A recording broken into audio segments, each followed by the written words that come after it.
ಎಲ್ರಿಗೂ ನಮಸ್ಕಾರ. ಇವತ್ತಿನ ಟಾಪಿಕ್ ಯಾವ ಇಂಜೆಕ್ಷನ್ ಕೊಟ್ಟರೆ ಖಂಡಿತವಾಗ್ಲೂ ಪ್ರೆಗ್ನೆಂಟ್ ಆಗ್ತೀವಿ. ಈ ಇಂಜೆಕ್ಷನ್ ತೊಗೊಂಡ್ಬಿಟ್ರೆ ಖಂಡಿತವಾಗ್ಲೂ ಪ್ರೆಗ್ನೆಂಟ್ ಆಗ್ತೀವಿ. ಗರ್ಲ್ಸ್, ಆ ಥರದ ಯಾವುದೇ ಇಂಜೆಕ್ಷನ್ ಇಲ್ಲ.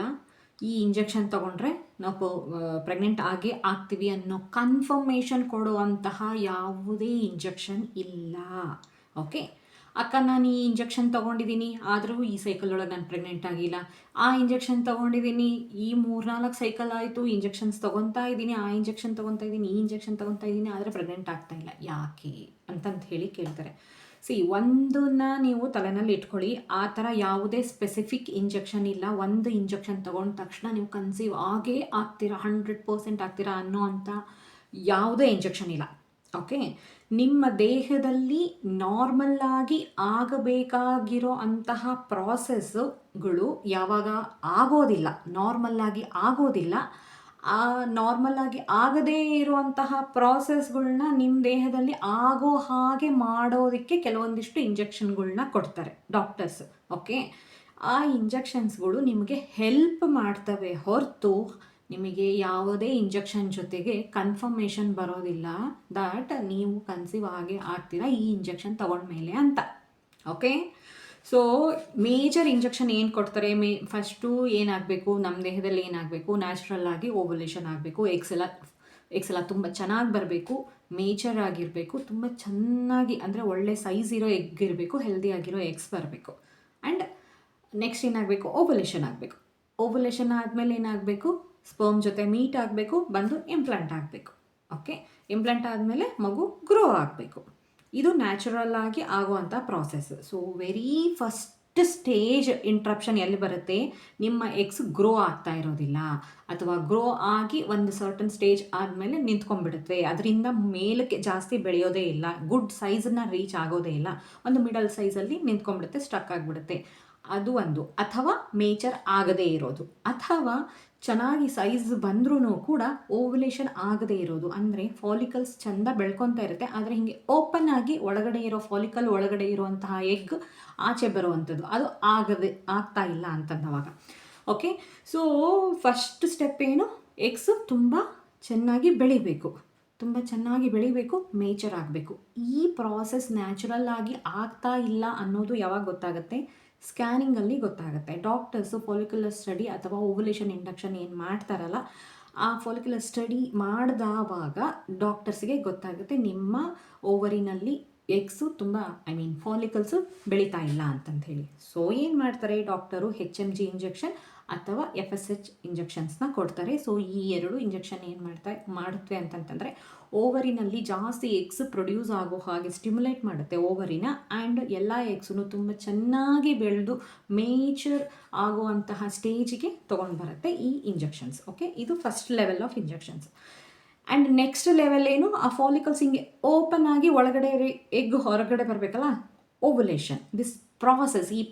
ಈ ಫಾಲಿಕಲ್ ಹಿಂಗೆ ಓಪನ್ ಆಗಿ ಒಳಗಡೆ ಇರೋ ಎಗ್ ಆಚೆ ಬರುತ್ತಲ್ಲ, ಆ ಪ್ರಾಸೆಸ್ಗೆ ಓವಲೇಷನ್ ಅಂತ ಕರೀತಾರೆ. ಆ ಏನು ಕೆಲಸ ನಡೆಯುತ್ತಲ್ಲ ಆ ಕೆಲಸಕ್ಕೆ ಓವಲೇಷನ್ ಅಂತ ಕರೀತಾರೆ. ಈ ಸುಮಾರಷ್ಟು ಜನದಲ್ಲಿ ಎಗ್ಸ್ ಚೆನ್ನಾಗಿ ಬರ್ತಾ ಇರುತ್ತೆ, ಆದರೆ ಹಿಂಗೆ ಇದನ್ನು ಓಪನ್ ಆಗಬೇಕಲ್ಲ, ಇದು ಓಪನ್ ಆಗಬೇಕು. ಇದು how long it will take.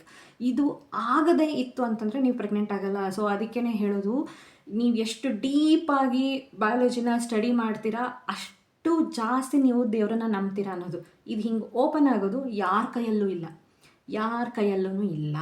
Okay, ಅದು ನ್ಯಾಚುರಲ್ ಆಗಿ ದೇವ್ರು ಮಾಡಿರೋವಂಥದ್ದು, ನ್ಯಾಚುರಲ್ ಆಗಿ ಆಗಬೇಕು, ಆಗ್ತಾ ಇಲ್ಲ ಅಂತಂದವಾಗ ಏನು ಮಾಡ್ತಾರೆ ಡಾಕ್ಟರ್ಸು, ಹಿಂಗೆ ಓಪನ್ ಆಗೋ ಹಾಗೆ ಮಾಡೋದಕ್ಕೋಸ್ಕರ ಇಂಜೆಕ್ಷನ್ ಕೊಡ್ತಾರೆ. ಅದು HCG ಇಂಜೆಕ್ಷನ್. ಓಕೆ, ಸೊ ಇದು ಯಾರಿಗೆಲ್ಲ ಆಗುತ್ತೆ, ಮೋಸ್ಟ್ ಆಫ್ ದಿ ಪೀಪಲ್ ಯಾರಿಗೆಲ್ಲ PCOD ಪ್ರಾಬ್ಲಮ್ ಇರುತ್ತೆ, ಇರೆಗ್ಯುಲರ್ ಪೀರಿಯಡ್ಸ್ ಎಲ್ಲ ಇರುತ್ತೆ, ಅಂಥವ್ರಿಗೆ ಈ ಓವಲೇಷನ್ ರಿಲೇಟೆಡ್ ಪ್ರಾಬ್ಲಮ್ಸ್ ಇರುತ್ತೆ. ಅಂಥವ್ರಿಗೋಸ್ಕರ ಏನು ಮಾಡ್ತಾರೆ, HCG ಇಂಜೆಕ್ಷನ್ ಕೊಡ್ತಾರೆ. PCOD ಇದ್ದಂಥವ್ರನ್ನ ಬಿಟ್ಟು ಕೂಡ ಸುಮಾರಷ್ಟು ಜನಕ್ಕೆ ಎಗ್ಸ್ ಎಲ್ಲ ತುಂಬ ಚೆನ್ನಾಗಿ ಬರ್ತಾ ಇರುತ್ತೆ, ಆದರೆ ಓವಲೇಷನ್ ಮಾತ್ರ ಆಗ್ತಾ ಇರೋದಿಲ್ಲ. ಯಾರಿಗೆಲ್ಲ ಓವಲೇಷನ್ ರಿಲೇಟೆಡ್ ಪ್ರಾಬ್ಲಮ್ಸ್ ಇರುತ್ತೆ, ಓವಲೇಷನ್ ಆಗ್ತಾ ಇರೋದಿಲ್ಲ, ಅಂಥವ್ರಿಗೆ ಏನು ಇಂಜೆಕ್ಷನ್ ಕೊಡ್ತಾರೆ, HCG ಇಂಜೆಕ್ಷನ್ ಕೊಡ್ತಾರೆ. ಓಕೆ, ಓವಲೇಷನ್ ಆದಮೇಲೆ ಸ್ಪರ್ಮ್ ಬಂದು ಎಗ್ನ ಮೀಟ್ ಮಾಡಬೇಕು, ಅದಾದಮೇಲೆ ಯೂಟ್ರಸ್ ಒಳಗಡೆಗೆ ಹೋಗಿ ಹೀಗೆ ಇಂಪ್ಲಾಂಟ್ ಆಗಬೇಕು. ಇದು ಏನಾದರೂ ಯೂಟ್ರಸ್ ವಾಲ್ ಅಂತಂತಂದರೆ, ಇದು ಎಂಬ್ರಿಯೋ ಅಂತಂದರೆ ಇದು ಹೋಗಿ ಹೀಗೆ ಕಚ್ಕೋಬೇಕು.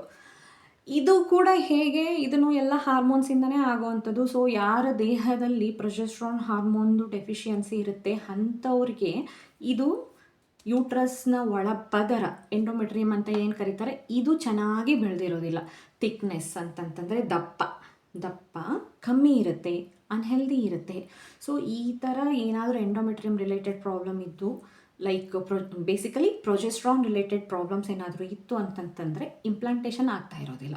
ಸೊ ಹಾಗಾಗಿ ಏನು ಮಾಡ್ತಾರೆ, ಆಫ್ಟರ್ ಓವ್ಯುಲೇಷನ್ ಪ್ರೊಜೆಸ್ಟ್ರಾನ್ ಹಾರ್ಮೋನ್ಸ್ನ ಕೊಡ್ತಾರೆ. ಓಕೆ, ಇದು ಆಫ್ಟರ್ ಓವ್ಯುಲೇಷನ್ ಏನು ಒಂದು 15 ಡೇಸ್ ಇರುತ್ತಾ ಆ ಪರ್ಟಿಕ್ಯುಲರ್ ಫೇಸ್ನ ಸಪೋರ್ಟ್ ಮಾಡೋದಕ್ಕೋಸ್ಕರ ಕೊಡ್ತಾರೆ. ಒಂದು ಇಲ್ಲ ಆಫ್ಟರ್ ಕನ್ಸೆಪ್ಷನ್ ನಿಮಗೆ ಅರ್ಲಿ ಪ್ರೆಗ್ನೆನ್ಸಿನ ಸಪೋರ್ಟ್ ಮಾಡೋದಕ್ಕೋಸ್ಕರ ಪ್ರೊಜೆಸ್ಟ್ರಾನ್ ಹಾರ್ಮೋನ್ನ ಕೊಡ್ತಾರೆ. ಸೊ ಪ್ರೊಜೆಸ್ಟ್ರಾನ್ ಹಾರ್ಮೋನ್ನ 2 ಡಿಫ್ರೆಂಟ್ ಪ್ರಾಸೆಸ್ಸಿಗೆ ಕೊಡ್ತಾರೆ. ಒಂದು ಆಫ್ಟರ್ ಓವ್ಯುಲೇಷನ್ ನಿಮಗೆ ಸಪೋರ್ಟ್ ಮಾಡೋಕ್ಕೆ, ಬೇಸಿಕ್ ಸಪೋರ್ಟ್ ಮಾಡೋದಕ್ಕೆ ಕೊಡ್ತಾರೆ. ಯಾವಾಗ ಇದು ನಾರ್ಮಲ್ ಓವ್ಯುಲೇಷನ್ ಆದ ಮೇಲೆ ನಿಮಗೆ ಫಾಲಿಕಲ್ ಏನು ಉಳ್ಕೊಂಡಿರುತ್ತಲ್ಲ ಅದನ್ನು ಕಾರ್ಪಸ್ ಲೂಟಿಯಮ್ ಅಂತ ಕರೀತಾರೆ. ಸೊ ಆ ಕಾರ್ಪಸ್ ಲೂಟಿಯಮಿಂದ ಯಾವಾಗ ಪ್ರೊಜೆಸ್ಟ್ರಾನ್ ಹಾರ್ಮೋನು ನ್ಯಾಚುರಲ್ ಆಗಿ ಪ್ರೊಡ್ಯೂಸ್ ಆಗ್ತಾ ಇರೋದಿಲ್ಲ, ಅಂಥ ಟೈಮಲ್ಲಿ ಎಂಡೋಮೆಟ್ರಿಯಮ್ಮು ಚೆನ್ನಾಗಿ ಇಲ್ಲದೇ ಇರಬಹುದು ಆ್ಯಂಡ್ ಇಂಪ್ಲಾಂಟೇಷನ್ನು ಆಗದೇ ಇರಬಹುದು. ಸೊ ಆ ಪರ್ಟಿಕ್ಯುಲರ್ ಸ್ಟೇಜಲ್ಲಿ ನಿಮಗೆ ಹೆಲ್ಪ್ ಆಗಲಿ ಅಂತ ಪ್ರೊಜೆಸ್ಟ್ರಾನ್ ಹಾರ್ಮೋನ್ನ ಕೊಡಬಹುದು. ಅದರ್ವೈಸ್ ಆಫ್ಟರ್ ಕನ್ಫರ್ಮೇಷನ್ ನಿಮಗೇನಾದರೂ ಲೈಟಾಗಿ ಸ್ಪಾಟಿಂಗು ಅಥವಾ ಸ್ವಲ್ಪ ಬ್ಲೀಡಿಂಗು ಈ ಥರದ್ದೇನಾದರೂ ಸಿಮ್ಟಮ್ಸ್ ಕಂಡು ಬಂತು ಅಂತಂತಂದರೆ ಅರ್ಲಿ ಪ್ರೆಗ್ನೆನ್ಸಿನ ಸಪೋರ್ಟ್ ಮಾಡೋದಕ್ಕೋಸ್ಕರ ಪ್ರೊಜೆಸ್ಟ್ರಾನ್ ಹಾರ್ಮೋನ್ನ ಕೊಡ್ತಾರೆ. ನಿಮಗೇನಾದರೂ ಪ್ರೊಜೆಸ್ಟ್ರಾನ್ ಡೆಫಿಷಿಯನ್ಸಿ ತುಂಬ ಜಾಸ್ತಿ ಇತ್ತು, ನಿಮಗೆ ಆ ಥರದ್ದು ಸಿಮ್ಟಮ್ಸು ಥ್ರೆಟ್ ಅಂದರೆ ನಿಮ್ಮ ಪ್ರೆಗ್ನೆನ್ಸಿ ಉಳ್ಕೊಳ್ಳುತ್ತೋ ಇಲ್ವೋ ಅನ್ನೋವಂತಹ ಥ್ರೆಟ್ ಏನಾದರೂ ಸಿಮ್ಟಮ್ಸ್ ಥ್ರೂ ನಿಮಗೆ ಕಾಣಿಸ್ತಾ ಇತ್ತು ಅಂತಂತಂದರೆ, ಡಾಕ್ಟರ್ಸಿಗೆ ಕಾಣಿಸ್ತಾ ಇತ್ತು ಅಂತಂದರೆ ಡಾಕ್ಟರ್ಸ್ ಏನು ಮಾಡ್ತಾರೆ, ಆ ಪ್ರೊಜೆಸ್ಟ್ರಾನ್ ಹಾರ್ಮೋನ್ನ ಒಂದು ಸ್ವಲ್ಪ ಎಲಾಬ್ರೇಟ್ ಮಾಡ್ತಾರೆ. ಸೊ ಈ ಪ್ರೊಜೆಸ್ಟ್ರಾನ್ ಹಾರ್ಮೋನಲ್ಲೂ ಕೂಡ ವೆರೈಟೀಸ್ ಇದೆ, ಲೈಕ್ ಓರಲ್ ಪ್ರೊಜೆಸ್ಟ್ರಾನ್ ಆಗಿರ್ಬೋದು, ವೆಜಾನಲ್ ಪ್ರೊಜೆಸ್ಟ್ರಾನ್ ಆಗಿರ್ಬೋದು, ಪ್ರೊಜೆಸ್ಟ್ರಾನ್ ಇಂಜೆಕ್ಷನ್ಸ್ ಆಗಿರ್ಬೋದು, ಈ ಥರ ಡಿಫ್ರೆಂಟ್ ವೆರೈಟೀಸ್ ಇದೆ ಪ್ರೊಜೆಸ್ಟ್ರಾನ್ ಹಾರ್ಮೋನಲ್ಲಿ. ಸೊ ಬರೀ ಅರ್ಲಿ ಪ್ರೆಗ್ನೆನ್ಸಿ ಅಲ್ಲ, ಸುಮಾರಷ್ಟು ಜನಕ್ಕೆ 7th ಮಂತ್ವರೆಗೂ ಪ್ರೊಜೆಸ್ಟ್ರಾನ್ ಹಾರ್ಮೋನ್ ಇಂಜೆಕ್ಷನ್ಸ್ನ ಕೊಡ್ತಾ ಹೋಗ್ತಾರೆ. Okay, just to save baby. ಇದಿಷ್ಟು ಮೇಜರ್ ಏನು 3 ಇಂಜೆಕ್ಷನ್ಸ್ನ ಕೊಡ್ತಾರೆ. ಒಂದು ಎಗ್ಸು ಚೆಂದ ಗ್ರೋ ಆಗೋದಕ್ಕೆ, ಆ ಗ್ರೋ ಆಗಿರೋ ಎಗ್ಸು ಒಡ್ಕೊಳ್ಳೋದಕ್ಕೆ, ಅದಾದಮೇಲೆ ಇಂಪ್ಲಾಂಟೇಷನ್ಗೆ ಅದಕ್ಕೆಲ್ಲ ಹೆಲ್ಪ್ ಮಾಡೋ ಅಂತಹ ಪ್ರೊಜೆಸ್ಟ್ರಾನು ಆ್ಯಂಡ್ ಇಂಪ್ಲಾಂಟೇಷನ್ ಎಲ್ಲ ಆಗಾದಮೇಲೆ ಅರ್ಲಿ ಪ್ರೆಗ್ನೆನ್ಸಿನ ಸಪೋರ್ಟ್ ಮಾಡೋದಕ್ಕೋಸ್ಕರ ಆ್ಯಂಡ್ ಪ್ರೆಗ್ನೆನ್ಸಿನ ಸಪೋರ್ಟ್ ಮಾಡೋಕ್ಕೋಸ್ಕರ ಪ್ರೊಜೆಸ್ಟ್ರಾನ್. ಇಷ್ಟೇ 3, ಒಂದು HSG ಆ್ಯಂಡ್ HMG, ಒಂದು HCG ಆ್ಯಂಡ್ ಒಂದು ಪ್ರೊಜೆಸ್ಟ್ರಾನ್. ಓಕೆ, ಇದಿಷ್ಟೇ ಹಾರ್ಮೋನ್ ಇಂಜೆಕ್ಷನ್ಸು ಮೇಜರಾಗಿ ಯೂಸ್ ಮಾಡುವಂಥದ್ದು.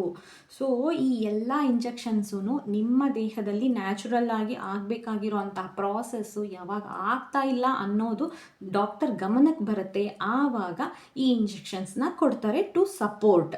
ಅಷ್ಟೇ ಆಯಿತಾ. ಆದರೆ ಈ ಇಂಜೆಕ್ಷನ್ ತೊಗೊಂಡ ತಕ್ಷಣ ನಾವು ಕನ್ಸೀವ್ ಆಗೇ ಆಗ್ತೀವಿ ಅನ್ನೋವಂತಹ ಯಾವುದೇ ಗ್ಯಾರಂಟಿ ಇಲ್ಲ. ಆ್ಯಂಡ್ ಈ ಇಂಜೆಕ್ಷನ್ಸಲ್ಲಿ ಈ ಮೆಡಿಸಿನ್ಸಲ್ಲಿ, ಈ ಇಂಜೆಕ್ಷನ್ಸಲ್ಲಿ ಸುಮಾರಷ್ಟು ಬ್ರ್ಯಾಂಡ್ಸ್ ಇದೆ, ಸುಮಾರಷ್ಟು ವೆರೈಟೀಸ್ ಇದೆ, ಸುಮಾರಷ್ಟು ಕಾಂಬಿನೇಷನ್ಸ್ ಇದೆ.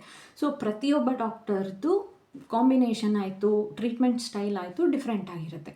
ಸೊ ಆ್ಯಂಡ್ ಅದ್ರ ಜೊತೆಗೆ ಪೇಷಂಟ್ಗೆ ಏನು ಬೇಕು, ಯಾವುದ್ರದ್ದು ಡೆಫಿಷಿಯನ್ಸಿ ಇದೆ, ಏನು ಕಾಂಬಿನೇಷನ್ ಕೊಡಬೇಕು, ಯಾವುದು ಇವರಿಗೆ ವರ್ಕ್ ಆಗುತ್ತೆ ಅನ್ನೋದನ್ನು ನೋಡಿಕೊಂಡು ಡಾಕ್ಟರ್ಸ್ ಡಿಸೈಡ್ ಮಾಡ್ತಾರೆ ಯಾವ ಇಂಜೆಕ್ಷನ್ನ ಕೊಡಬೇಕು ಅಂತ.